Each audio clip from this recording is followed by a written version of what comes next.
What's up sa inyo mga kalikot? JP Tech PH here. At nandito tayo sa another episode na naman natin ng ating normal vlog season 2.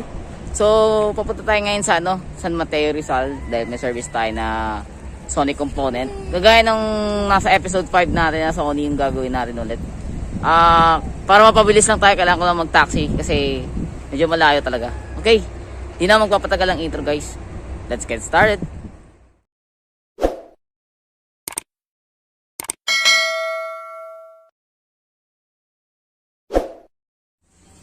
So yung Sony component na gagawin natin kagaya nung sa episode 5 yung LBT-CUX10D.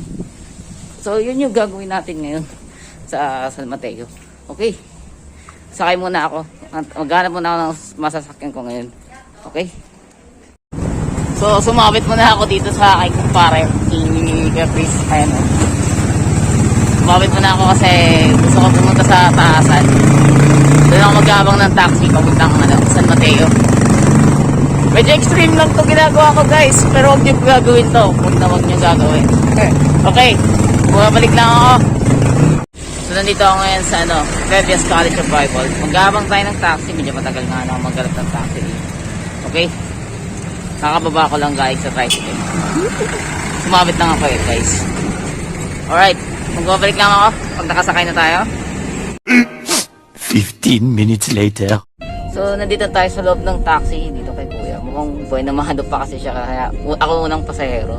So, malapit na tayo sa ating pupuntahan sa San Mateo, Rizal. So, dadaan lang kami ng Batasan. Okay? Magbabalik ako guys pag nandiyan na kami sa San Mateo.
So nandito ako ngayon sa tapat ng Mercury Drug sa San Mateo, Rizal.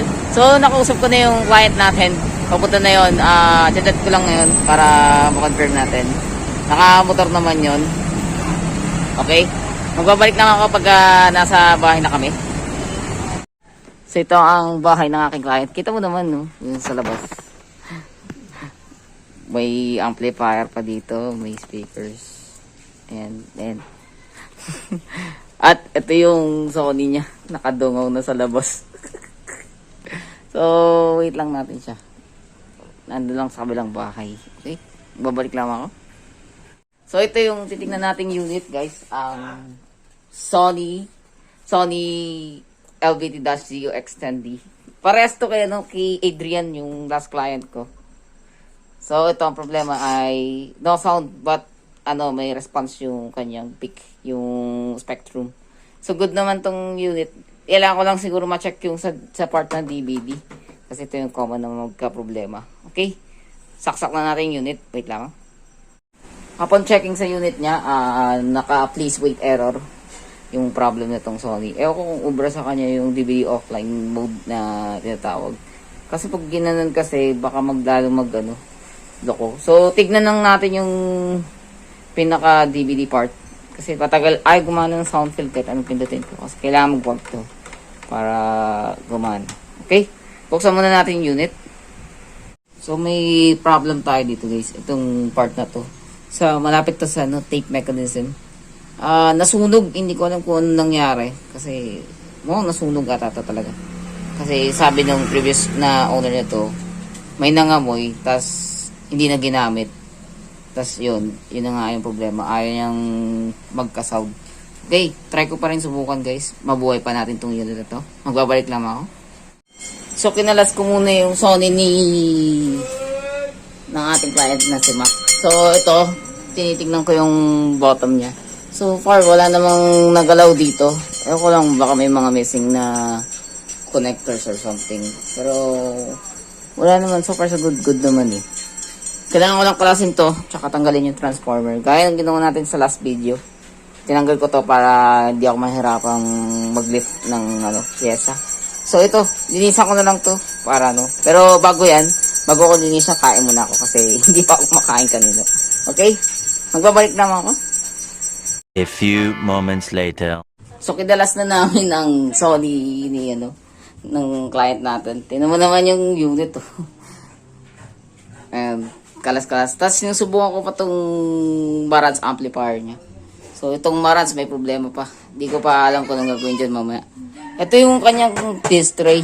Parang lusaw na yung belt niya sa ilalim. And wala na siyang belt. So lalagyan ko na ng bagong belt to. Try ko lang. Sana tumino yung DVD. Okay. Kalasin ko muna yung front panel nitong Sony. At magbabalik na ako. So much later that the old narrator got tired of waiting and they had to hire a new one.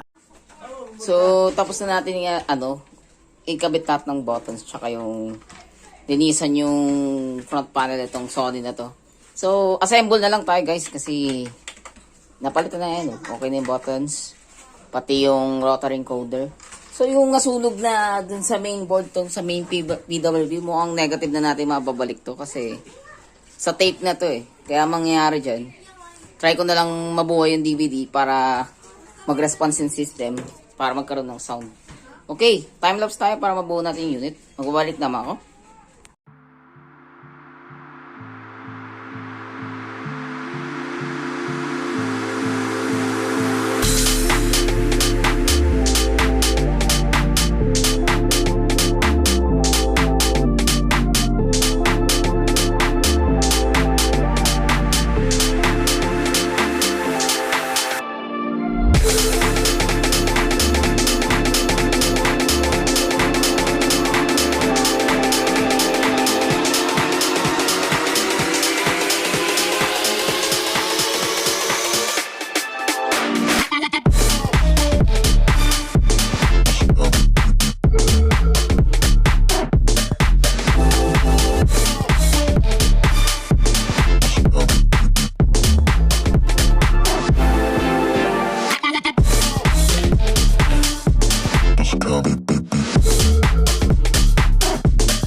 This is the future.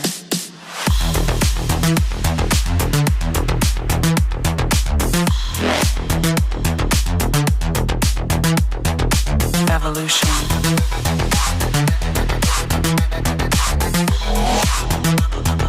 This is the future.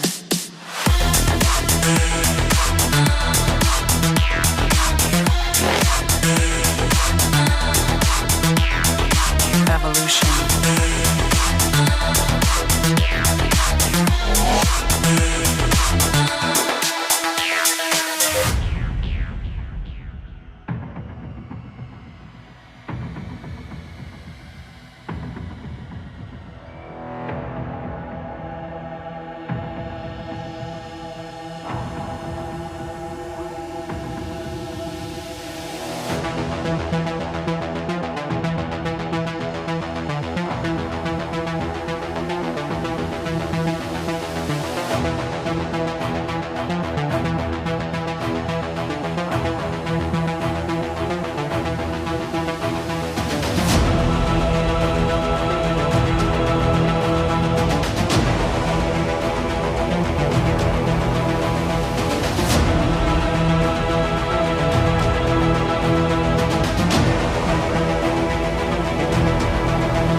This is the future. Human error.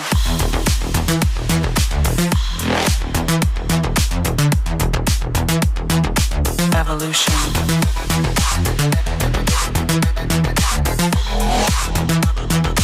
This is the future.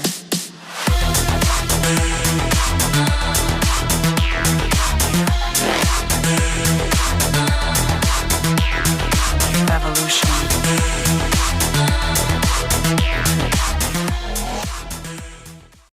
Okay, tapos na i-reassemble tong Sony Model D LVT-CUX10D. So, susubukan ko na lang siya guys kasi fully assembled na. Naibalik ko na lahat ng wires ng Sony natin. Okay, subukan ko na. Wait lamang. So, yan. Okay na siya. So, kailangan ko lang muna i-run yung yung TCM offline mode. Wait lamang. Yan. Run muna natin yung yung TCM offline. Okay. Yan na. Nandyan na yung tingnan natin kung magre-respond tong DVD. Mukhang wala na namang response to. Antayin lang natin saglit. So, nagkaroon pa ako ng mini heart attack dahil dito sa component na to kasi dumikit yung test probe ko dito sa body ground ng test, sa body ground ng component. Buti na bust out lang niya yung 4 ampere na fuse. So, nagkabalit ako ng fuse agad. So, ito pa rin yung problema ko. Nakastack pa rin dito sa place weight na to. So, magbo-voltage check mo lang saglit kung present yung ibang voltages. Okay, magbabalik naman ako. So, unfortunately, dito sa unit na to, talagang sablay. Tingnan nyo, power natin ulit. Ang lumalabas sa kanya once mag-press ako ng sound field is test error. So, wala na. Dito talaga nagko-communicate yung system na to, tsaka ng DVD, ng sabay. So, unfortunate lang dito sa unit na to. Sayang. Pero, magagamit pa rin naman niya to by doing yung 2 methods na sinabi ko sa kanya. Which is TCM offline tsaka DVD offline ng sabay. Okay? Wait lamang. Subukan lang namin yung unit.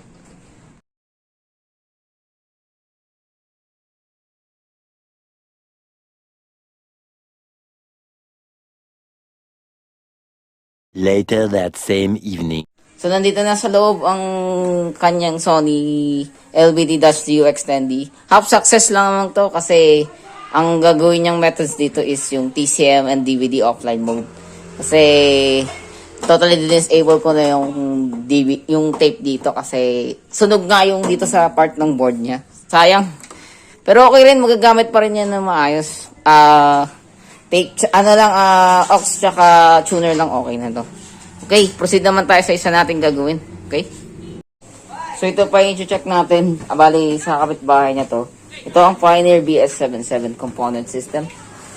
Nakahawig din to sa sa Pioneer A660 na component. So bubuksan natin kasi hindi natin mapindot yan. Okay na. Nakaset naman sa tuner. Yung kanyang rotary encoder nagra-random. Okay naman yung ibang functions. Ayan, medyo lang siya. Hirap lang laruin. So, okay na si Pioneer BS77. So, ito, yung volume niya, hindi ko mapiit kanina. Then, yung other buttons niya, hindi ko mapindot. So, ilan lang yung napalitan ko kasi ito lang importante. Anyways, sira yung tuner, unfortunately, kasi may problem na yung tuner board. So, wala tayong replacement para dito. So, okay na siya. Pwede siya magamit na lang as auxiliary na lang muna. Okay. Testing muna namin yung unit. Mabakal ka mo? This is DJ Worldwide.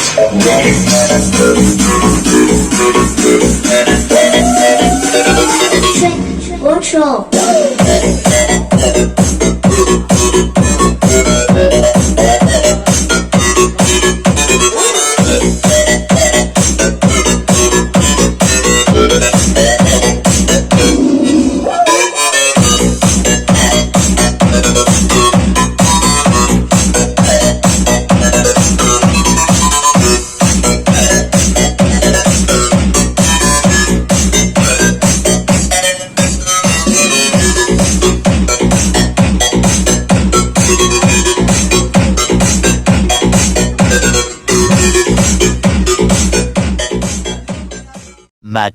Much later.